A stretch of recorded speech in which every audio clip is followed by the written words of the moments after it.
এখানে আমাদের 4টা ভাগ দেয়া আছে।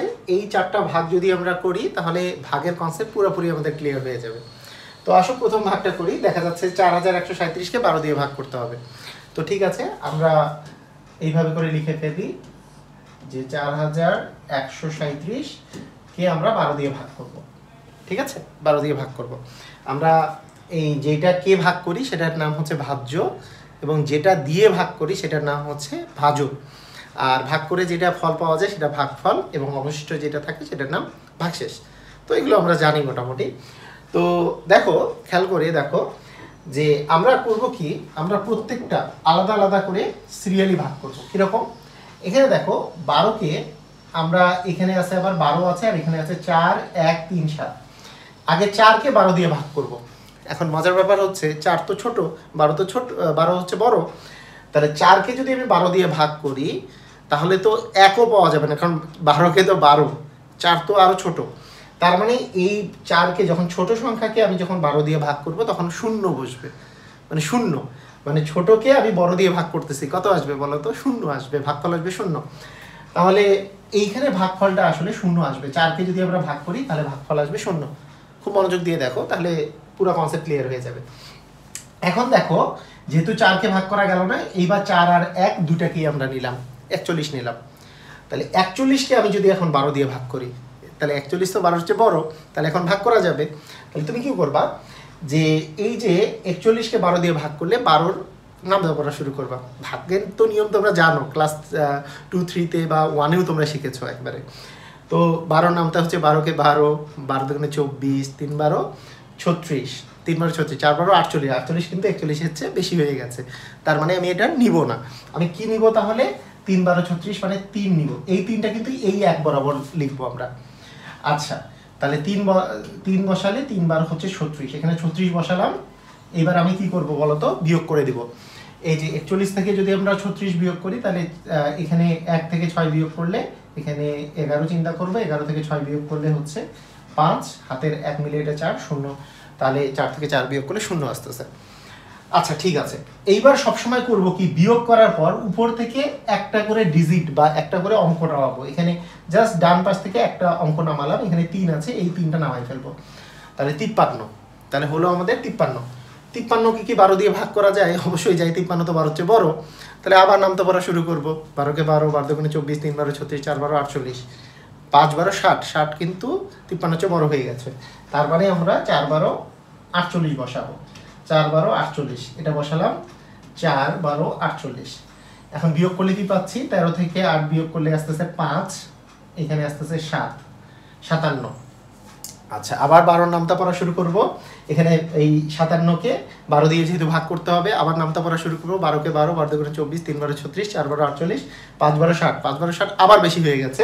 তার মানে 4 12 আমাদের 48 নিতে হবে। তাহলে 4 12 48 যদি আমরা নেই তাহলে এইখানে বিয়োগ করলে আসতেছে 9। এখন দেখো, খেয়াল করে দেখো তোমাদের, তাহলে অ্যান্সার যেটা দাঁড়ালো সেটা হচ্ছে উপরে যেটা থাকবে সেটা হচ্ছে ভাগফল। কিন্তু ভাগফলে দেখো যে ভাগফলের সামনে একটা শূন্য আছে, সামনে কি শূন্য দেওয়ার কোনো মূল্য আছে? কোনো মূল্য নাই। তাই আমরা এই শূন্যটা কখনোই দিব না, কখনোই দিব না। সামনে শূন্য দিলে আসলে এইটা মানে দেখতে খারাপ দেখায়। শূন্য দিলে যে সংখ্যা চেঞ্জ হয়ে গেছে তা না, তা শূন্য দেওয়া আমাদের দরকার নাই, শূন্য আমরা দিব না। তাই সামনে যদি কিছু থাকে এই জায়গায় আমরা শূন্যটা বসাবো না, যদি এখানে ভাগ না যায়, ছোট যদি থাকে, জাস্ট এইভাবে করে করব। তাহলে এখানে আমাদের শেষ পর্যন্ত কি দাঁড়ালো বলো তো? এখানে আমাদের ভাগফল দাঁড়ালো কত? এখানে আমাদের ভাগফল দাঁড়িয়েছে 344, আর ভাগশেষ দাঁড়িয়েছে কত? ভাগশেষ দাঁড়িয়েছে 9। ক্লিয়ার? বুঝছো? এটা তো সহজ ছিল, এটা তো একেবারেই সহজ, এটা তো সবাই আমরা পারছি, তাই না? আচ্ছা, এইবার দেখো, এটা তো ওই যে নর্মাল একটা পড়লাম। এবার এর পরের কাহিনীটা দেখো, যে আমরা যদি 2717কে 13 দিয়ে ভাগ করি, এই 2 নাম্বারটার ক্ষেত্রেই দেখো 13 দিয়ে যদি ভাগ করি, আমরা কাকে ভাগ করতেছি? 2717কে 13 দিয়ে ভাগ করছি। আচ্ছা, এখন খেয়াল করো যে তোমার 13র চেয়ে 2 ছোট, তাহলে এখানে শূন্য বসানোর কথা, শূন্য আমি বসাবো না, বললাম একটু আগে বসাবো না, প্রথমে জাস্ট বোঝার জন্য বসিয়েছিলাম। আচ্ছা, এরপরে 2 আর 7, 27, 27কে তো 13 দিয়ে ভাগ করা যায়, কারণ 13 দ্বিগুণে হচ্ছে 26। তাহলে আমরা এখানে 2 বসাবো। কোন বরাবর 2 বসাবো? 7 বরাবর, কারণ এই বরাবর তো শূন্য ছিল, শূন্য বসাই দিই আমরা। তাহলে 13 দ্বিগুণে হচ্ছে 26। তাহলে দেখো এইখানে বিয়োগ করে আসছে 1। আবার ডান পাশ থেকে 1 ঘর নামালাম, এরপরে কি ভাগ করে দেওয়া লাগবে? এইখানেই স্টুডেন্টদের ভুল হয়। দেখো এই যে 13-র চেয়ে 11 কিন্তু ছোট, কিন্তু 11 দিয়ে তো ভাগ করা লাগবে, মানে 11কে তো ভাগ করা লাগবে 13 দিয়ে। তাহলে তুমি কি করবা? যেহেতু এটা ছোট, আমি কি বলছি, ভাগ করলে কত পাওয়া যাবে, মানে বড় সংখ্যা দিয়ে ভাগ করলে সবসময় শূন্য পাওয়া যায়। তাই এই যে ভাগ করে আমি এই বরাবর শূন্য একটা বসাবো, মানে 11কে এটা দিয়ে যদি আমি ভাগ করি তাহলে আমি এখানে শূন্য পাবো।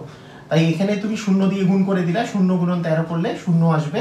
এইবার তুমি বিয়োগ করলা, বিয়োগ করে তুমি 11 নিচে নামালা। এইবার দেখো আবার কি আমরা ডান পাশ থেকে একটা ডিজিট নামাতে পারবো, সেটা হচ্ছে 7 নামালাম। এবার মানে আমরা সবসময় মনে রাখবো ডান পাশে একটা ডিজিট বা একটা অঙ্ক নামানোর পরে ভাগ করে দিব সবসময়। এখানে এক ডিজিট নামানোর পরে আমরা ভাগ করে দিছি, আমাদের অলওয়েজ এই জিনিসটা মাথায় রাখতে হবে। তাহলে এখানে হলো 117, 117কে আমি যদি 13 দিয়ে ভাগ করি তাহলে কি আসবে? 9 গুণন 13 করলে আসবে 9 13 117। যাদের 13 নামটা মুখস্থ আছে তারা ডিরেক্টলি করে ফেলতে পারবা। এখানে ভাগশেষ হচ্ছে 0, তার মানে আমাদের ভাগফল কত দাঁড়ালো? আমাদের ভাগফল হচ্ছে 209 আর ভাগশেষ হচ্ছে 0, রাইট? ইজি না অনেক? আচ্ছা ঠিক আছে, অনেক ইজি। তো তুমি বলবা যে ঠিক আছে এগুলো তো মোটামুটি সহজ ছিল, কিন্তু এখানে কিন্তু এই শূন্যটা দিতে আমরা অনেকেই ভুলে যাই, তাই না? যে এই শূন্যটা কেন হবে? শূন্যটা এই জন্য হচ্ছে যে একটা ডিজিট নামানোর পরে অবশ্যই তোমাকে ভাগ করতে হবে, কিন্তু 11 নামার পরে দেখতেছো যে 11 তো আসলে তার হচ্ছে ছোট, ভাগ করলে শূন্য আসবে, তাই এখানে শূন্যটা আসছে, এটা ওকে। এরপরে আমরা আরেকটু বড় 3 নম্বরে চলে যাই। 3 নম্বরে দেখো তো 3 নম্বরে আমরা কি পাচ্ছি? 3 নম্বরে কি দেওয়া আছে? 3 নম্বরে দেওয়া আছে 8000, এটা হচ্ছে 83,426কে 32 দিয়ে ভাগ করতে বলেছে। আচ্ছা ঠিক আছে, 32 এখানে দিব 83,426, ঠিক আছে। এই তো আমরা কি করতে পারি? আমরা যেই কাজটা করতে পারি একেবারে আগের মতোই কাজ করব, সেটা হচ্ছে যে দেখো 32-এর আমরা তো নামটা নাও জানলেও সমস্যা নাই। 32 তুমি একটা জিনিস দেখবা যে এখানে 2টা ডিজিট আছে, এইখানকার 2টা ডিজিট নিয়ে চিন্তা করবা যে এই 32-এর চেয়ে এইখানে যে 2টা ডিজিট আছে এই 2টা ডিজিটের কাহিনীটা কি। প্রথমে তুমি 8 নিয়ে চিন্তা করলা, 32-এর চেয়ে তো 8 ছোট, তাহলে এই বরাবর শূন্য বসবে, যেহেতু ছোট তাহলে কি শূন্য বসার কথা, শূন্য বসবে। আচ্ছা তারপরে তুমি এই 83 32-এর চেয়ে বড়। এখন 83 যে 32-এর চেয়ে বড়, এখানেও 2টা ডিজিট, এখানেও 2টা ডিজিট। তাহলে তুমি একটা জিনিস চিন্তা করো যে 3-এর 32 আছে, এর সাথে যদি তুমি 3 গুণ করো, কারণ 3 3 9 হয়, তখন কিন্তু 8-এর জায়গায় 9 চলে আসে। মানে এখানে যদি তুমি 3 দিয়ে গুণ করো, 3 দুগুণে 6, 3 3 9, কিন্তু তোমার তো এটা পার হয়ে যাবে। তার মানে অ্যাকচুয়ালি তোমার এখানে কত বসবে বলো তো? 2 বসবে, বুঝতেই পারতেছো 2 বসবে, কারণ 2 দ্বিগুণে 4 আর 3 দ্বিগুণে হচ্ছে 6, বুঝতে পেরেছো? এখানে কেন 2 বসলো? কারণ 3 দিয়ে গুণ করলে তুমি নিজেই একবার চেক করে দেখতে পারো যে 3 দিয়ে গুণ করে 3 3 তো 9 হয়, কিন্তু এখানে তো 8 আছে, মানে 3 দিয়ে গুণ করলে তো আগে একে গুণ করবা, 3 দ্বিগুণে 6 আর 3 3 9, এই পাশেরটা তো 9 চলে আসে, তাহলে বেশি তো হওয়া যাবে না, আমাদের তো কমে রাখতে হবে। আচ্ছা 64 আসলো। এবার আমি বিয়োগ করি, যদি 13 থেকে 4 বিয়োগ করলে 9, হাতে থাকলো 1, তার মানে এখানে থাকে 1, 19 আসতেছে বিয়োগ করে। আমরা বলছি বিয়োগ করার পরে একটা ডিজিট অবশ্যই নামাবো, একটা ডিজিট নামাই ফেললাম 194। এখন দেখো 32-এর সাথে কত গুণ করলে 194 হয়? আচ্ছা তাহলে একটা জিনিস খেয়াল করো, এই 2-এর সাথে তো কোনো একটা গুণ করে এইখানে একটা বসবে, আর তার সাথে 3-এর সাথে আর কিছু গুণ করে 19 বসবে। 3-এর সাথে কত গুণ করলে 19-এর কাছাকাছি আসে, তাহলে আমরা গেস করতে পারবো, কত দিয়ে চিন্তা করতে পারবো, বা একটু ধারণা করতে পারবো কত বসতে পারে। তুমি একটা জিনিস চিন্তা করো, 3-এর সাথে যদি 7 গুণ করি, 3 7 21, এটা পার হয়ে যায়, 7 তাহলে বসবে না, 3 6 18, 6 বসতে পারে, 6 বসতে পারে। তাহলে আমরা 6 দিয়ে একটু আলাদা জায়গায় গুণ করে দেখি, আমরা আলাদা জায়গায় গুণ করে দেখি যে 32-এর সাথে 6 গুণ করলে কি হয় আসলে। 6 দুগুণে 12 আর 3 6 হচ্ছে 18 আর হাতের 1 মিলে 19, 192 আসে, রাইট?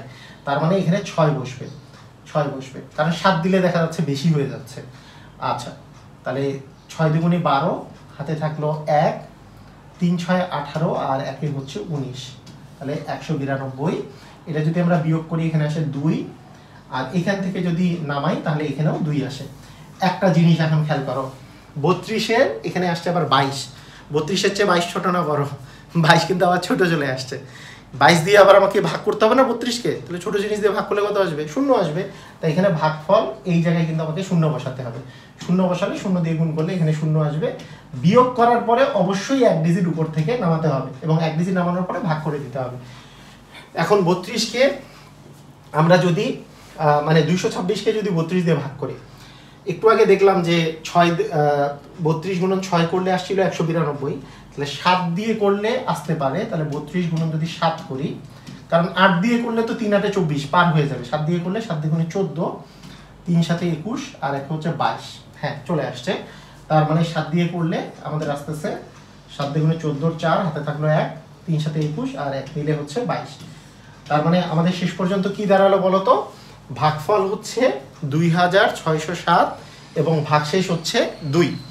লাস্ট কোশ্চেনটা অনেক বড় কোশ্চেন, যে এই যে আমাদের আছে 228 দিয়ে ভাগ করতে হবে কাকে? 57249-কে।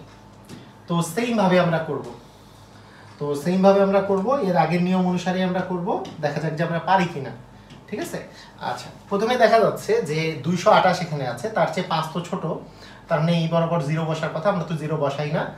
57 যদি নেই, 57 228 ছোট, এখানেও 0 বসার কথা, 0 বসাবো না।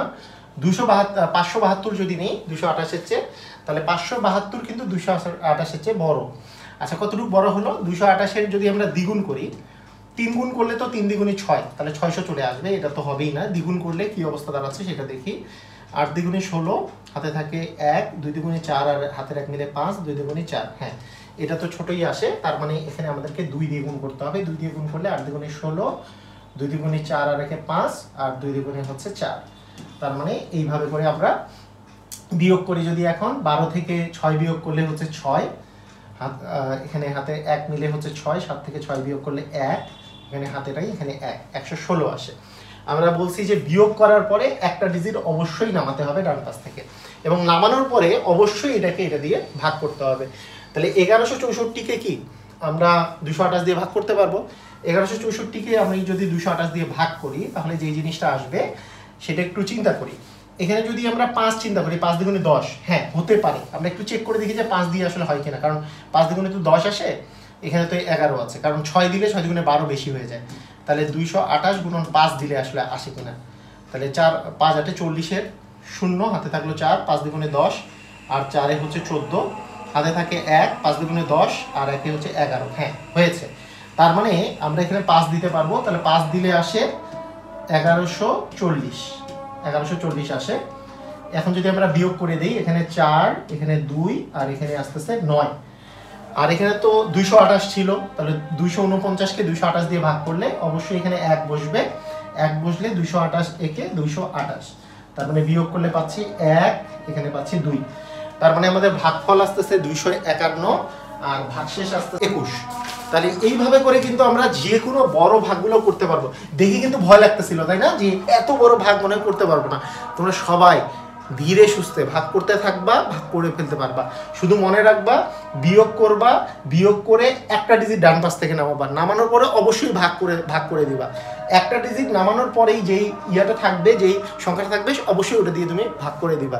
এটা নিয়ে আমার আরও ভিডিও আছে, তো এই সম্পর্কিত এই জিনিসটা স্টুডেন্টরা ছোটবেলায় আমরা যেই জিনিসটা ভুল করতাম সেটাও একটু আবার বলে দিই।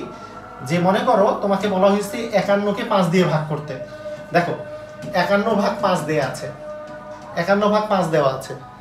তোমাদের মাথায় রাখতে হবে যে এই যে 5কে 5 দিয়ে ভাগ করলে 1 আসে, এখানে 5 আসলো, বিয়োগ করে 0 আর একটা ডিজিট যে নামলো, নামার পরে অবশ্যই ভাগ করে দিতে হবে। এই যে ভাগ যে করবা, 1কে 5 দিয়ে যদি তুমি ভাগ করো, যেহেতু 1 ছোটকে বড় দিয়ে ভাগ করলে এখানে 0 আসবে, তাই এই 0টা এখানে বসবে, এখানে 0 বসিয়ে এরপরে তুমি বসাবা যে এরপরে ভাগশেষ হচ্ছে 1। এই জিনিসটা মাথায় রাখতে হবে, নাহলে কিন্তু তুমি এই 0 দেওয়াটা ভুলে যাবা। মানে মনে রাখবা যে একটা ডিজিট নামানোর পরে অবশ্যই তোমাকে ভাগ করে দিতে হবে। হ্যাঁ, শেষ পর্যন্ত বিয়োগফল যখন আসলো আর কিছু নামানোর নাই, তখন এটাকে আমরা ভাগশেষ বলবো।